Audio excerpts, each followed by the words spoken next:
2015 Kigarama itariki zibiri televiziyo y'abanyamerika CNN yashize hanze ivya Said Rizwan Farouk ndetse na Tashfin Maliki bari umugabo n'umugore b'abarabo bari basanzwe bafise agakobwa k'amezi 6 maze ku munsi wa gatatu hako gakobwa kabo ndetse bagasigira inakuru banasiga bamubwiye ko bagiye bafise gahunda yo guhura na muganga bakimara kugasigaho kana kabo baciye bihutira kuja mu gace kitwa San Bernardino muri leta California muri Amerika ahari ko habera ibirori by'ibiruhuko by'abakozi bakihagera abantu bari ko baranywa abandi bavyina banezerewe bari mu maraha n'amaswingi menshi wa mugabo n'umugore b'abarabo bamwijamo amasasu menshi cyane haca hafa abantu 14 imbere yuko polisi ahagera. Polisi kimara kuhagera umugore n'umugabo batangura kuyimijamo amasasu nayo kuko bari baje bambaye imyambaro yirabura bipfutse neza bapakiye ibisasu kuko bari bagambiriye kwica abantu benshi barenze ariko birangira abapolisi 21 nabo babikomerekeyemo ariko kandi umugore n'umugabo nabo birangira bishwe. Ni igitero cyiswe muri Amerika San Bernardino attack. Ni ibintu byabayeho neza cyane yaciye ku makuru ndetse ya CNN ariko yamara uwo mwanya ntihamenyekanye impamvu bakoze ico gikorwa ariko FBI ni ikigo cy'ubutasi cy'abanyamerika igitata amakuru ku butaka bwa Amerika nibihabera aho CIA yoyo itatira amakuru hanze ya Amerika ikayinjiza muri Amerika. Ico gihero FBI ndetse ikimara gucukumbura iza kumenya ko Farouk wa mugabo yari yarihaye umukuru w'akagwi k'ivyihebe bita ICC yitwa Abubakar al-Baghdadi biciye kuri Facebook. Ariko twibaze kuki FBI yaciye ndetse kuri Facebook kugira ngo imenye ayo makuru yose. Muri umwaka nyene ivyo byabayemwo leta Amerika yaciye isaba uruganda Apple n'uruganda ndetse rukora amatelefone iPhone n'ibindi byinshi basaba ko bohabwa uburenganzira kugira ngo binjire muri iPhone 5 iya Farouk ni telefone yo mu bwoko bwa iPhone 5. Farouk ikihebe cyari kimaze kwica abantu kigambire kwica abantu benshi kicwa naco nyuma leta Amerika yasabye Apple yuko yubaha uburenganzira ngo binjire muri iPhone 5 ya Farouk nkuko yama irigenza mu kwinjira mu matelefone y'abantu muri gahunda yo gutata amakuru ariko umuyobozi afata imyanzuro muri Apple yitwa Tim Cook arabankira bica igikuba ndetse muri Amerika ngo Apple yanse kwemera leta ya Amerika kwinjira muri telefone y'icihebe nkuko byama bigenda mu zindi nganda zikora amatelefone mu guhereza uburenganzira Amerika n'amasezerano ahari mu kunyira mu matelefone y'abantu bakatatira amakuru mu buryo mutazi.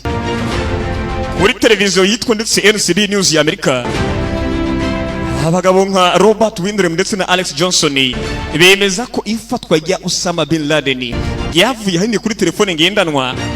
Osama we nta telefone yakoresha canke inyabwonko yakoresha ariko abasirikare bakuru ba Amerika bo bagaragaza ko ikigo NSA cyaciye muri telefone ngendanwa z'abari mu nyubako bin Laden yarasanzwe arimwo. Bahasanze amatelefone na diskedire 10 ni mashini 5. Aba basirikare bavuga ko NSA yakomeje gukurikirana ibiganiro byose byakogwa n'abanyamuryango baho bin Laden yaramaze igihe yinyegeje baramurondeye baramubuze. Osama bin Laden mwumvise tuvuga kuri NSA burya ni ikigo cy'abanyamerika cy'ubutasi ikigo cy'ubutasi kijejwe kumviriza buri telefone yose ihamagara iyindi cyashinzwe nyuma y'intambara y'isi ya kabiri cyemezwa na perezida wa Amerika yitwa Harry S. Truman 2013. Shakashatsi bwerekana ko cyakoreje amafaranga asaga imiliyaridi 10 z'amadolari y'Amerika muri izo gahunda zo gutata amareta n'ibindi bihugu ndetse n'abantu basanzwe bagatatwa biciye mu matelefone yabo ngendanwa. Buri telefone yose ndetse ihamagara ico kigo NSA kirekurikirana ku isi kandi muri buri rurimi bose haba ni Kirundi kirimwo haba hari abakozi ndetse bazi ni Kirundi babarahawe akazi kugira nihagire akabacika na kamwe. Indimi zose uzi zibaho ku isi haba hariho abakozi ndetse bahaye akazi bazi izo ndimi ku buryo babikurikirana. Komwe uhamagara shiri wawe mushwana canke mubwiyana zanda gukunda biba biri gukurikiranwa ijambo kurindi inyuguti kuyindi kugira ugize akantu gato gusa uvuga nabi kagambiriye kugira nabi Amerika ubona baguhinguka ko nkuko byagenze kuri Bin Laden. Ico kigo na Perezida Obama yarinze arangiza manda ziwe atavyinshi akizi ko kandi ari umukuru w'igihugu ca Amerika nyene. Abenshi kandi muri Amerika ubwaho haba n'abategetsi bakuru barakurikiranwa n'ico kigo kikumviriza amatelefone yabo kandi buri munsi ibiganiro bakorera ku matelefone yabo ngendanwa bikumvirizwa.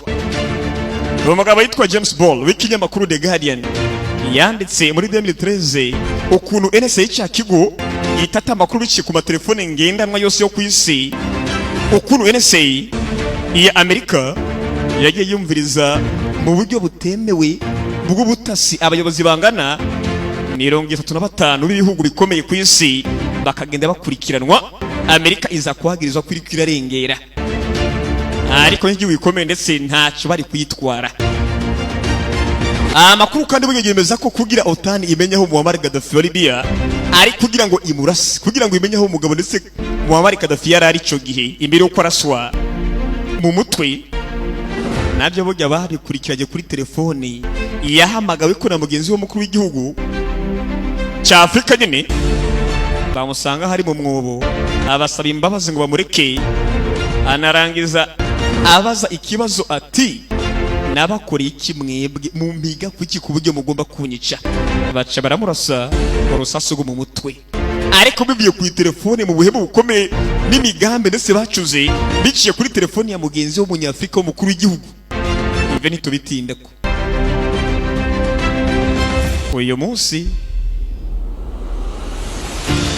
umwe mu bayobozi telefone bayifata nk'ikizira imbere yabo harimo umugabo mugufi yitwa Vladimir Putin umukuru w'igihugu cy'Uburusiya. Si vyavuba kuri we kuko burya kuvana mbere muri Kremlin burya ni inyubako y'umukuru w'igihugu cy'Uburusiya nkuko wumva nta rushatsi inyubako y'umukuru w'igihugu cy'u Burundi ni nako Kremlin ari inyubako y'umukuru w'igihugu cy'Uburusiya. Muri make kwinjira na telefone ngendanwa muri Kremlin birazira bikazirizwa kwegera Putin ufise telefone unavyibagiye ukayinjirana ukayisigaho Putin ari byo kuviramo ibibazo bikomeye cyane mu gusobanura icyo warugamije mu gusiga telefone imbere ya Putin. Si ibyo gusa burya imbuga hwaniro nka WhatsApp, Facebook, Instagram na Twitter ibyo byose biga n'ibigo by'ubutasi by'abanyamerika bineka abantu baba ku isi kugira ngo bamenye imigambi bafitiye Amerika n'imigambi ndetse y'iterambere mu fisi ku isi bakayishishura bikanakomera. Izo mbuga hwaniro uko tuzihurumbira burya iyo ushize WhatsApp canke indi application yose y'imbuga hwaniro muri telefone ngendanwa yawe muri zo nakubwiye aho hejuru n'izindi ndetse ubuhaye abanyamerika kwinjira muri telefone yawe kandi ntacyo bihindura ko fone yabashaka kuyinjiramo burya bona yinjiramo bagahamagara umuntu kode bagakuramwo erega bakanahamagara shiro bakamubwira icyo bamubwira kandi ntihagire icyo bihindura ko burya ukibara gushira WhatsApp muri telefone. Iyo application itanga amakuru ya telefone buri kimwe ukora muri telefone kiba kiri gukurikiranwa kandi mu buryo busesuye neza cyane, yaba Facebook, WhatsApp, Twitter, Instagram bikiniki izo mbuga zose hwaniro wakimara kuzishira muri telefone yawe zirakurikiranwa.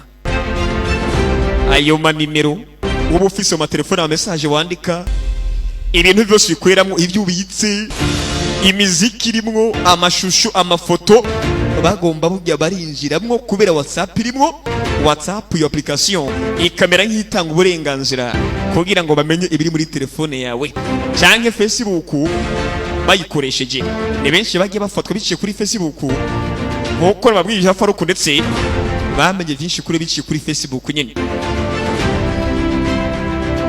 Mu masezerano ahari muri Amerika nizo mbuga hwaniro duhurumbira uyu munsi cyangwa amatelefone ngendanwa ndetse n'inganda zizikora muri make zikora mu telefone ngendanwa harimo korohereza Amerika gutata abantu n'amareta yo kwisi nkuko umusesenguzi w'ibyo buhinga bwa none Sean Monroe yabigerutse ko mu kiganiro yakoze kuri Bay News 9 nkuko kandi kinyamakuru cy'u Amerika VOA cyabigarutse ko 2019 ariyo mpamvu no Bushinwa utwara twa WhatsApp twa Facebook twiki niki ntibapfa kwemera ko ukoresha buryo bwisanzuye n'ama application udapfa kwemera ngo ukoreshe si kuvuga ngo ntakoreshwa mugabo nta mwanya bayahereza bo bahisemo gukora yabo kuko bazi neza ko atakeza k'abanyamerika bazi yo bagambiriye ku isi ndetse bagomba gufatana n'abisi bamenya n'amakuru butasi batate biciye muri ibyo bigo biciye kuri izo application z'imbuga hwaniro.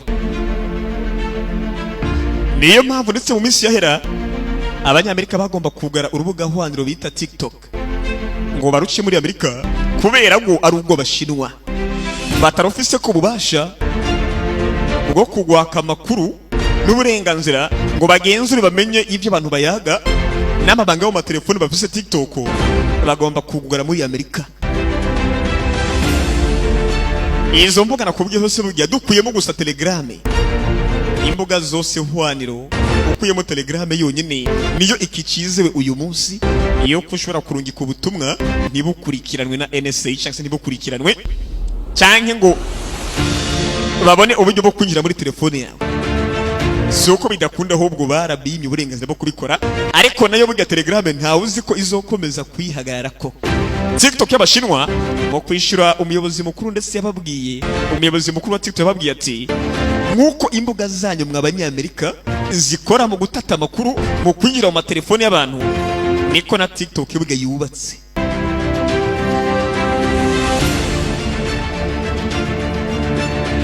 Niko TikTok imeze ndetse nkuko mwinjira mu mabanga y'abantu niko natwe biga twinjira mu mabanga ariko nta mwanya tubiha. Sibe tujeje nk'abanyamerika kwinjira mu mabanga y'abantu nk'abashinwa na TikTok yacu oya. Twebwe tujeje guhereza abantu umunezero biciye ku tu video baraba no tujambo baraba kuri TikTok apana kwinjira mu mabanga. Nimba mwe mutinya yuko TikTok yokomeza gukora mwikeka ko ndetse abashinwa baje gutata abanyamerika n'abanyaburayi ubwo mufise ubwoba kubera muzi neza ko mubikora mwebwe yamara twese uko tubikora suko tubigenza. Niyo mpamvu mwumvise inkubiri bagomba kugara urubuga TikTok muri Amerika ntirukore baruburagiza. Yamara umukuru wa TikTok agatsibiga twebwe dukora nk'uko izanyu zikora ariko twe ntitugiye gutwara amabanga y'abantu ubwo bamwibitse ko nuko muzi ko namwe mwama mwiba amabanga y'abantu muri za telefone zabo ndetse n'iz'abategetsi. Ibi ndabikubwira koko aho uva burya si uri kuraja uno musoroshe mugabe bishobora gukomera ugatabara Afrika nta wuze kazoze rega ntitubizi. Yamara ukwiye kwa muzirikana ko naho dukoresha amatelefone n'imbuga tubikunda n'imbuga hwaniro kwatabanga na rimwe wovyizeza oya muri izo mbuga cyangwa amatelefone tugendana nta banga na rimwe ushobora kuzizeza ko amatelefone arakurikirana na NSA bakayakurikirana izo mbuga hwaniro nazo zikanakurikiranwa. Ubundi nkubaze wibaza ko iyo kamera yawe iri imbere kuri telefone apana yo inyuma oya iyo kamera yawe iri imbere kuri telefone kuri Android yawe wibaza ko wayikoreye selfie gusa ugira ngo wirirwe wifotora amafoto ya selfie nimba ari kubikeka bugira uracasinziriye ubwo navyo tuzobivuga ko nyuma naho butaha ni kuri Hakim Productions mukomeze musharinge mukomeze munakande like rega muna following kuri page uburyo muzora muhabwa notification uko ikiganiro kizocyako ndetse uko bugira ibiganiro n'ibya buri munsi kuri Hakim Productions nkuko bisanzwe tubana bakunda rega bye bye ciao ciao.